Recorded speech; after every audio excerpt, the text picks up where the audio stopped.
হজরত শাহজালাল আন্তর্জাতিক বিমানবন্দরে আগত ও প্রস্থানকারী যাত্রীদের যাতায়াত আরও সহজ, নিরাপদ ও স্বাচ্ছন্দ্যময় করতে বিনামূল্যের শাটল সার্ভিস চালু করেছে বাংলাদেশ বেসামরিক বিমান চলাচল কর্তৃপক্ষ বেবিচক। নতুন এই সেবার মাধ্যমে বিমানবন্দরের গুরুত্বপূর্ণ সংযোগস্থলগুলোতে সহজে যাতায়াত করতে পারবেন যাত্রীরা। আজ বিমানবন্দরের ক্যানোপির সামনে আয়োজিত অনুষ্ঠানে প্রধান অতিথি হিসেবে উপস্থিত থেকে সেবাটির উদ্বোধন করেন হজরত শাহজালাল আন্তর্জাতিক বিমানবন্দরের নির্বাহী পরিচালক group captain S Ragib Samad. বেবিচক জানায়, বেসামরিক বিমান চলাচল ও পর্যটন মন্ত্রণালয়ের দিক নির্দেশনায় এবং সংস্থাটির নিজস্ব অর্থায়নে পরিচালিত এই শাটল সার্ভিস বিমানবন্দর, বাসস্ট্যান্ড, জসীমউদ্দিন মোড়, বিমানবন্দর, রেল স্টেশন এবং কাওলা বিমানবন্দর রুটে চলাচল করবে। এর ফলে যাত্রীরা সম্পূর্ণ বিনামূল্যে দ্রুত, নিরাপদ ও আরামদায়কভাবে চলাচলের সুযোগ পাবেন। একজন যাত্রীর বিমানবন্দরের প্রবেশ থেকে শুরু করে গন্তব্যে পৌঁছানো পর্যন্ত প্রত্যেকটি ধাপে তিনি কতটা স্বাচ্ছন্দ্যে, নিরাপত্তা ও আন্তরিক সেবা পাচ্ছেন, সেটি একটি বিমানবন্দরের প্রকৃত মানদণ্ড। সেই লক্ষ্যকে সামনে রেখেই বাংলাদেশ বেসামরিক বিমান চলাচল কর্তৃপক্ষের নিজস্ব অর্থায়নে আজ আমরা ফ্রি শাটল সার্ভিস চালু করছি। এই সেবাটি বিমানবন্দর বাস স্ট্যান্ড, জসীমউদ্দিন মোড়, বিমানবন্দর রেল স্টেশন, কাওলা এবং বিমানবন্দর রুটে পরিচালিত হবে। পরিবেশ সংরক্ষণ ও জলবায়ু পরিবর্তনের বিরূপ প্রভাব মোকাবিলায় আগামী 5 বছরে সারা দেশে 25 কোটি বৃক্ষরোপণ এবং সেগুলো যথাযথ রক্ষণাবেক্ষণের মহাপরিকল্পনা গ্রহণ করেছে সরকার। নির্বাচনী ইশতেহার বাস্তবায়নের অংশ হিসেবে এই কর্মসূচি বাস্তবায়নে প্রধানমন্ত্রীর কার্যালয়ের অধীনে জাতীয় পর্যায়ে একটি বিশেষ সেল গঠন করা হয়েছে। বিশ্ব পরিবেশ দিবস, জাতীয় বৃক্ষরোপণ অভিযান ও বৃক্ষ মেলা উপলক্ষে সচিবালয়ে আয়োজিত সংবাদ সম্মেলনে এ তথ্য জানান পরিবেশ, বন ও জলবায়ু পরিবর্তন মন্ত্রী আব্দুল আউয়াল মিন্টু। তিনি জানান, আগামী 9 জুলাই শুরু হতে যাওয়া জাতীয় বৃক্ষরোপণ অভিযান ও বৃক্ষ মেলার প্রতিপাদ্য নির্ধারণ করা হয়েছে বৃক্ষরোপণে সাজাই দেশ, সবার আগে বাংলাদেশ।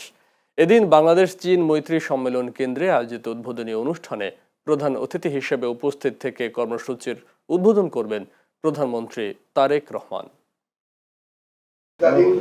বাংলাদেশ সরকার আগামী 5 বছরে সারা দেশে 25 কোটি বৃক্ষরোপণ ও তার সঠিক রক্ষণাবেক্ষণের এক যুগান্তকারী ঘোষণা দিয়েছে। সরকারের নির্বাচনী ইশতেহারে 2026 বাস্তবায়নের লক্ষ্যে এই মহাপরিকল্পনা সফল করতে প্রধানমন্ত্রীর কার্যালয় জাতীয় পর্যায়ে একটি বিশেষ সেল গঠন করা হয়েছে।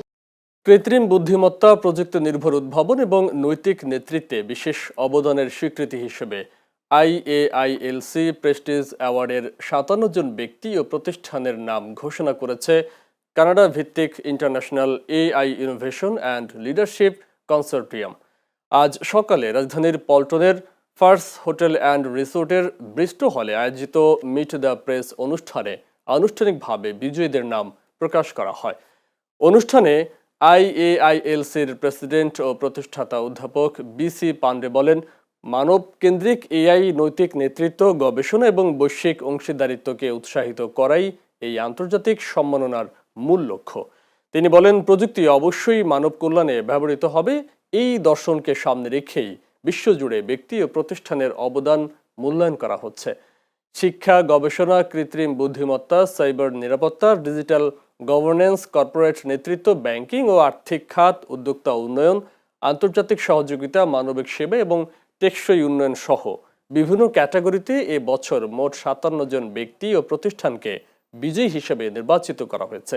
আগামী 25 জুলাই ঢাকার হোটেল সোনারগাঁওয়ে আয়োজিত অনুষ্ঠানে আনুষ্ঠানিকভাবে বিজয়ীদের হাতে সম্মাননা তুলে দেয়া হবে।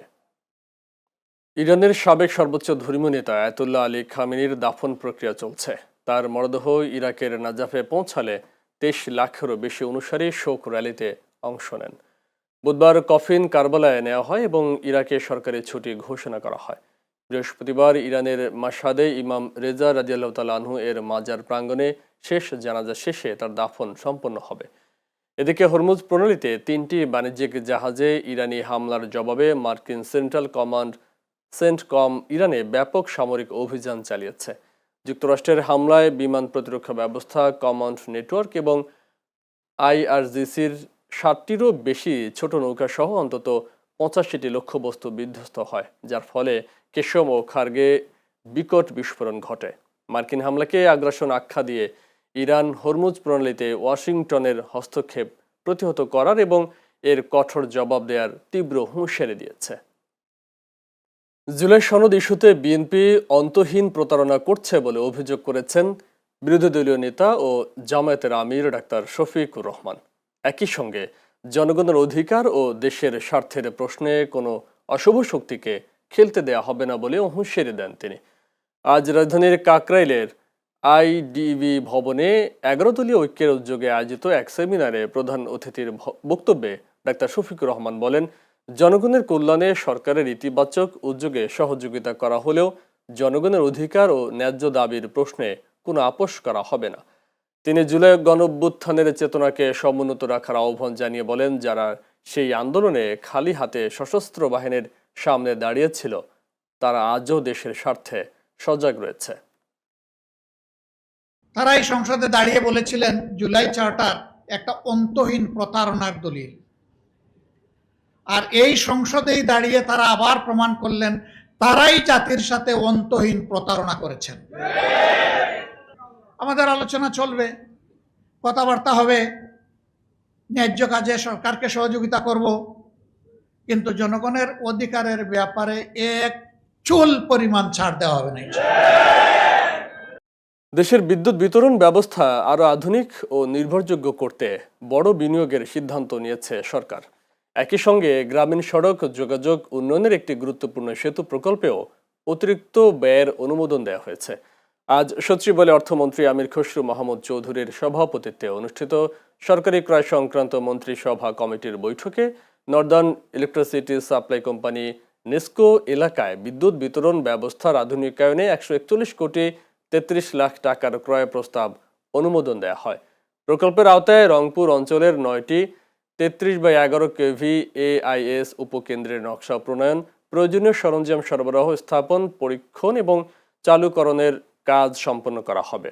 এ কাজ বাস্তবায়নে করবে অ্যাডেক্স কর্পোরেশন লিমিটেড ও অ্যাডেক্স ইঞ্জিনিয়ারিং লিমিটেডের যৌথ উদ্যোগ।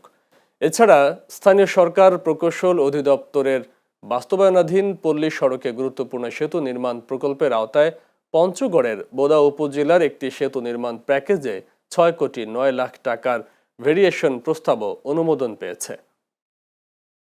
দক্ষিণ পূর্বাঞ্চল জুড়ে যেন প্রকৃতির রুদ্ররূপ। টানা ভারী বর্ষণ, পাহাড়ি ঢল, উত্তাল সাগর আর জোয়ারের পানিতে একদিকে প্লাবিত জনপদ, অন্যদিকে বাড়ছে পাহাড় ধসের মর্মান্তিক প্রাণহানি। চট্টগ্রামে হাজার হাজার কোটি টাকার জলাবদ্ধতা নিরসন প্রকল্পের পরও নগরবাসী পানিবন্দী। আর কক্সবাজারে ঝুঁকিপূর্ণ পাহাড় ছাড়তে প্রশাসনের বারবার আহ্বান উপেক্ষা করায় বাড়ছে উদ্বেগ। জোয়ারের পানিতে প্লাবিত হয়েছে সেন্ট মার্টিন।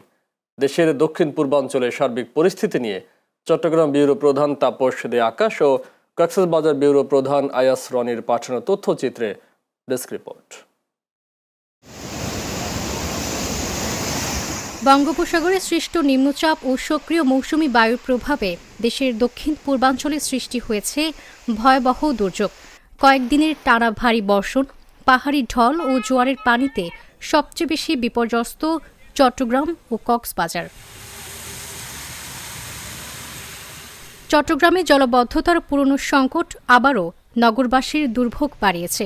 জলবদ্ধতা নিরসনে চট্টগ্রাম উন্নয়ন কর্তৃপক্ষ, পানি উন্নয়ন বোর্ড ও সিটি কর্পোরেশনের 4টি মেগা প্রকল্পে ব্যয় হয়েছে 14,000 কোটি টাকারও বেশি, কিন্তু প্রকল্পগুলোর কাজ এখনও শেষ হয়নি। দীর্ঘদিন ধরে কাজ চললেও সাম্প্রতিক ভারী বৃষ্টিতে আবারও ডুবে গেছে বাকলিয়া, আগ্রাবাদ, পতেঙ্গা, চকবাজার, চাঁদগাঁও, কাতালগঞ্জ, মুহুরাসহ বিস্তীর্ণ এলাকা। চট্টগ্রাম সিটি কর্পোরেশনের মেয়র জানিয়েছে, জলবদ্ধতা নিরসন প্রকল্পের অবশিষ্ট কাজ সম্পূর্ণ হলে নগরীতে 70 থেকে 80% জলবদ্ধতা কমে আসবে। একদিনে যদি 400 মিলিমিটার অধিক বৃষ্টিপাত হয়, বন্যা হয়ে যায়। কিন্তু মহান রব্বুল আলামিনের রহমতে এখন চট্টগ্রাম শহরে এখনো আমরা এই বন্যা থেকে আমরা মোটামুটিভাবে এই বন্যা এখন হয়নি। তো এটা আমরা মহান রব্বুল আলামিনের শুকরিয়া আদায় করছি। এবং আমরা যদি সবাই মিলে একসাথে কাজ করতে পারি, তাহলে কিন্তু আমরা চট্টগ্রাম শহরকে অবশ্যই এই দুর্যোগ থেকে আমরা মুক্ত করতে পারব। এদিকে পর্যটন নগরী কক্সবাজারেও দুর্যোগের চিত্র ভয়াবহ। টানা বর্ষণ ও পাহাড় ধসে ইতোমধ্যে প্রাণ হারিয়েছেন 12 জন। বহু পরিবার ঘরবাড়ি ছেড়ে আশ্রয়কেন্দ্রে যেতে বাধ্য হয়েছে। কোথাও কোথাও পাহাড়ি ঢলে সড়ক যোগাযোগও বিচ্ছিন্ন হয়ে পড়েছে। সার্বিক প্রস্তুতির বিষয়ে আমাদের সব দপ্তর সংস্থা, স্বেচ্ছাসেবক সকলেই মিলে সর্বোচ্চ প্রস্তুতি গ্রহণ করবে এবং আমাদের উপজেলা নির্বাহী অফিসারগণ আছেন, উপজেলা দুর্যোগ ব্যবস্থাপনা কমিটি এবং ইউনিয়ন দুর্যোগ ব্যবস্থাপনা কমিটি সভা করে আমরা অনেক উপজেলা ইতিমধ্যে হয়েছে, আমরা সর্বোচ্চ সতর্ক আছি এবং আমরা এর পাশাপাশি আমরা আমাদের জেলা প্রশাসকের কার্যালয়ে একটি কন্ট্রোল রুম স্থাপন করব। পরিবেশবাদীরা বলছেন, অবৈধ পাহাড় কাটা ও অপরিকল্পিত বসতির কারণেই প্রতিবছর বর্ষায় প্রাণহানির ঘটনা বাড়ছে। পাহাড় রক্ষায় কার্যকর ব্যবস্থা নেওয়ার দাবি জানিয়েছেন তারা। কক্সবাজারের বিভিন্ন এলাকায় ইতিমধ্যে পাহাড় ধসে প্রায় 15 জনের মতো মানুষ হতাহত হয়েছে। এটা হলো পরিবেশের প্রতি মানুষের যে নির্যাতন, প্রতি বছর যে পাহাড় কাটার পরিপ্রেক্ষিতে যে পরিবেশের ভারসাম্য নষ্ট হয়েছে, তার বিরূপ প্রভাব আমরা আস্তে আস্তে পেতে শুরু করেছি। এই মুহূর্তে আমাদের উচিত যাতে জনগণকে সচেতন করি যে পাহাড়ের পাদদেশে ঝুঁকিপূর্ণ জায়গায় বসবাস না করি এবং পাহাড় কাটা বন্ধ রাখি আমরা আমাদের পরিবেশ রক্ষার স্বার্থে। উত্তাল সাগরের কারণে টেকনাফ সেন্ট মার্টিন নৌপথে সব ধরনের নৌযান চলাচল বন্ধ রয়েছে। এতে দ্বীপটিতে নিত্য প্রয়োজনীয় পণ্যের সংকট দেখা দিয়েছে। একই সঙ্গে রেললাইনের ওপর পানি উঠে যাওয়ায় চট্টগ্রাম কক্সবাজার রুটে ট্রেন চলাচলও বন্ধ রয়েছে। এখন আমরা পরীক্ষা দিতে আসছি, কিন্তু পরীক্ষা দেওয়ার সময় বের হওয়ার সময় কোনো গাড়ি পাওয়া যায় না। আমরা চকবাজার থেকে এক বুক পানি নিয়ে এই অবস্থা নিয়ে গেছি। ওরা এখন বলতে পরীক্ষা স্থগিত, কোনো উপায় নাই, এখন গাড়িও নাই, আমাদেরকে এই অবস্থায় হেঁটে বাসায় যাওয়া লাগতেছে। আমরা অনেক কষ্ট পাইতেছি, বাসায় পানি। নালা যদি আগে ঠিক করতো তাহলে এই বর্ষাকালে আমাদের কষ্ট পাইতে হতো না। নালা নর্দমা এমনি পরিষ্কার করতে আবার বরাট হয়ে যায়, পরিষ্কার করতে আবার বরাট হয়ে যাচ্ছে। কি করবেন, কিছু করার নেই। এইখানে পানি থাকতে থাকতে আমরা আর এই কপাল থেকে আমাদের আর এই দুঃখ যাবে না, এইটাই থাকবে কপালে, আর কিছু করার নেই। আবহাওয়া অধিদপ্তর বলছে, সক্রিয় মৌসুমি বায়ুর প্রভাবে আগামী কয়েকদিনও ভারী বৃষ্টি ও দমকা হওয়ার প্রবণতা অব্যাহত থাকতে পারে। ফলে উপকূল, পাহাড়ি এলাকা এবং নিচু অঞ্চলের মানুষের জন্য ঝুঁকি এখনও কাটেনি। তাই বিশেষজ্ঞদের মতে তাৎক্ষণিক উদ্ধার তৎপরতার পাশাপাশি জলবদ্ধতা নিরসন প্রকল্প দ্রুত শেষ করা, অবৈধ পাহাড় কাটা বন্ধ করা এবং ঝুঁকিপূর্ণ বসতি অপসারণেই ভবিষ্যতের দুর্যোগ ও প্রাণহানি কমানোর কার্যকর পথ।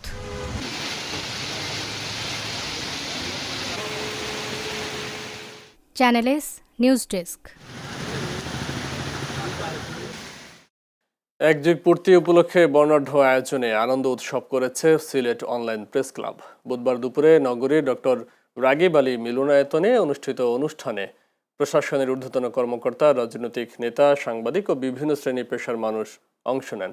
অনুষ্ঠানে অতিথিরা গণমাধ্যমের দায়িত্বশীল ভূমিকা ও বস্তুনিষ্ঠ সাংবাদিকতার গুরুত্ব তুলে ধরেন।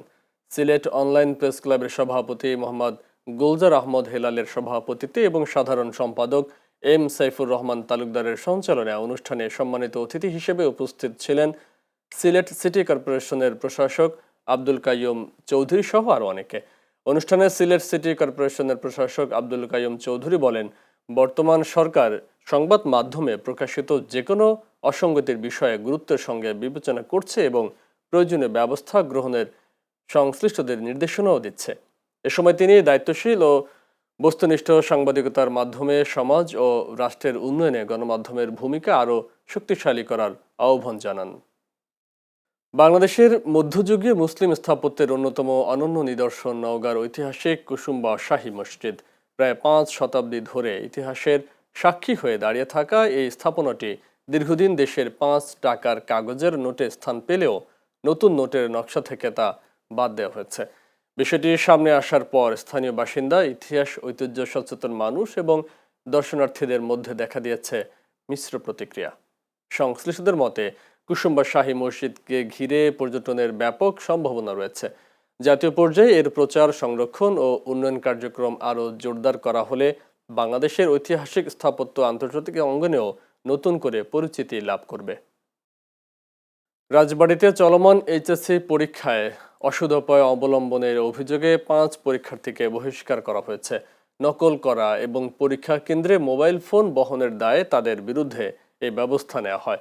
আজ সকাল 10টায় শুরু হওয়া ইংরেজি দ্বিতীয় পত্র পরীক্ষার সময় জেলার কালুখালী মহিলা কলেজ কেন্দ্রে এ ঘটনা ঘটে। কেন্দ্রের ভারপ্রাপ্ত কর্মকর্তা শিকদার মমতাজ বেগম জানান, পরীক্ষার শৃঙ্খলা ভঙ্গের দায়ে কালুখালী সরকারি কলেজের 4 ছাত্র ও 1 ছাত্রীকে কেন্দ্র থেকে বহিষ্কার করা হয়েছে। কালুখালী উপজেলা নির্বাহী কর্মকর্তা মোহাম্মদ মেজবা উদ্দিন বিষয়টি নিশ্চিত করে জানান, সকাল 11টার দিকে পরীক্ষার হলে নকল ও মোবাইল ফোন ব্যবহারের অভিযোগ প্রমাণিত হওয়ায় 5 পরীক্ষার্থীর বিরুদ্ধে তাৎক্ষণিক ব্যবস্থা নেওয়া হয়েছে। পরিবেশের ভারসাম্য রক্ষা এবং জলবায়ু পরিবর্তনের বিরূপ প্রভাব মোকাবেলায় বগুড়ার গাবতলীতে বৃক্ষরোপণ কর্মসূচি পালন করেছে উপজেলা যুবদল, স্বেচ্ছাসেবক দল ও ছাত্রদল।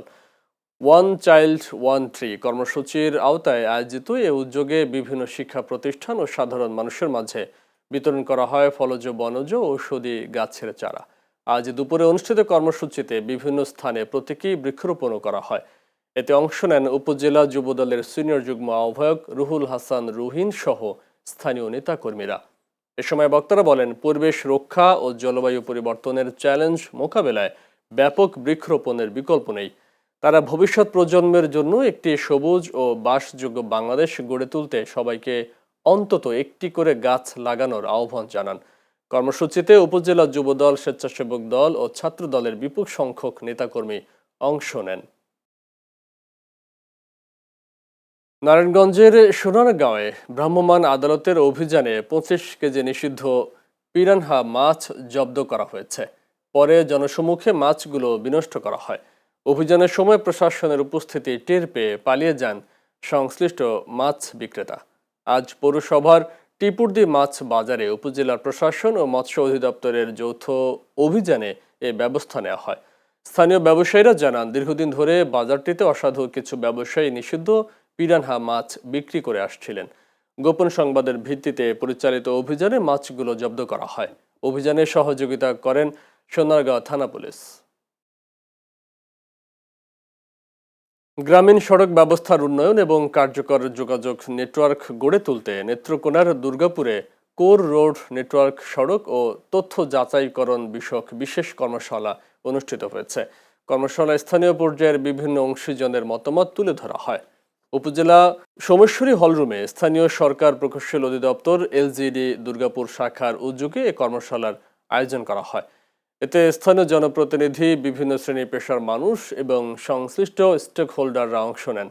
উপজেলা প্রকৌশলী মোহাম্মদ মমিনুল ইসলামের সভাপতিত্বে অনুষ্ঠানে প্রধান অতিথি হিসেবে উপস্থিত ছিলেন উপজেলা নির্বাহী কর্মকর্তা আহমেদ সাদাত।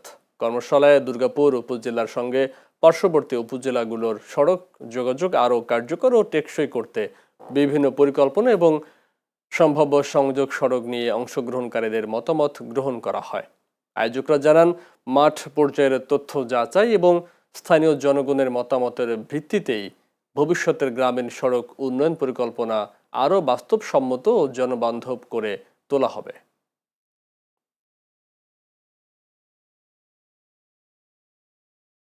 সামান্য বৃষ্টিতেই কুমিল্লার 14 গ্রাম উপজেলার পদুয়া খামার পুষ্করিণী সরকারি প্রাথমিক বিদ্যালয়ের মাঠ পরিণত হয় জলাবদ্ধ এলাকায়। দীর্ঘদিন ধরে চলা এ সমস্যায় চরম দুর্ভোগে পড়েছে কোমলমতি শিক্ষার্থী ও শিক্ষকরা। ব্যাহত হচ্ছে স্বাভাবিক শিক্ষা কার্যক্রম। মাঠ জুড়ে নোংরা ও পচা পানি জমে থাকায় প্রতিদিন শিক্ষার্থীদের সেই পানি মারিয়েই শ্রেণীকক্ষে যেতে হচ্ছে। অনেকে জুতা মোজা হাতে নিয়ে কিংবা ভেজা পোশাকেই ক্লাসে অংশ নিতে দেখা যায়। এতে যেমন স্বাস্থ্য ঝুঁকি বাড়ছে, তেমনি শিক্ষার্থীদের নিয়মিত বিদ্যালয়ের আসার আগ্রহ কমে যাচ্ছে বলে জানিয়েছেন অভিভাবকরা। স্থানীয়দের দাবি, শিক্ষার্থীদের নিরাপদ ও স্বাস্থ্যকর পরিবেশ নিশ্চিত করতে সংশ্লিষ্ট কর্তৃপক্ষের দ্রুত কার্যকর পদক্ষেপ নেওয়া উচিত। ময়মনসিংহের ধোবাউড়া উপজেলায় দীর্ঘদিন ধরে সিনিয়র উপজেলা মৎস্য কর্মকর্তার পদ শূন্য থাকায় মৎস্য বিভাগের স্বাভাবিক কার্যক্রমে স্থবিরতা দেখা দিয়েছে। বর্তমানে অতিরিক্ত দায়িত্ব পালন করছেন ফুলপুর উপজেলার সিনিয়র উপজেলা মৎস্য কর্মকর্তা মোহাম্মদ উজ্জ্বল হোসেন। তবে তিনি সপ্তাহে মাত্র একদিন ধোবাউড়া অফিসে আসেন বলে জানা গেছে। স্থানীয়দের অভিযোগ, নিয়মিত তদারকির অভাবে উপজেলার নদ নদী ও জলাশয়ে বেড়েছে নিষিদ্ধ কারেন্ট জাল ও চায়না দুয়ারি জালের ব্যবহার। এতে নির্বিচারে ধ্বংস হচ্ছে দেশীয় মাছের পোনা। পাশাপাশি তথ্য সেবা ও দাপ্তরিক কার্যক্রমেও ভোগান্তির মুখে পড়ছে সেবা প্রার্থীরা। উপজেলা প্রশাসনের পক্ষ থেকেও স্বীকার করা হয়েছে, স্থায়ী কর্মকর্তা না থাকায় মৎস্য বিভাগের কার্যক্রম স্বাভাবিকভাবে পরিচালনা করা কঠিন হয়ে পড়েছে। সিলেট সীমান্তে পৃথক চোরাচালান বিরোধী অভিযানে প্রায় ৬৪,৪৬,০০০ টাকা মূল্যের বিভিন্ন চোরাচালানি পণ্য জব্দ করেছে বিজিবি। এ সময় ফেন্সিডিল সহ ২ চোরা কারবারিকে আটক করা হয়। বিজিবি জানায়, গোপন সংবাদের ভিত্তিতে সীমান্তবর্তী বাংলা বাজার, লাফার্স, বিছনাকান্দি, সোনারহাট, পাথরকোয়ারি, প্রতাপপুর, পান্থুমাই, সংগ্রাম ও শ্রীপুর বিওপি এলাকায় পৃথক অভিযান চালানো হয়। অভিযানে ভারত থেকে অবৈধভাবে আনা মহিষ, টমেটো, ফেন্সিডিল, চকলেট ও মিনি প্যাক শ্যাম্পু সহ বিপুল পরিমাণ চোরাচালানি পণ্য জব্দ করা হয়।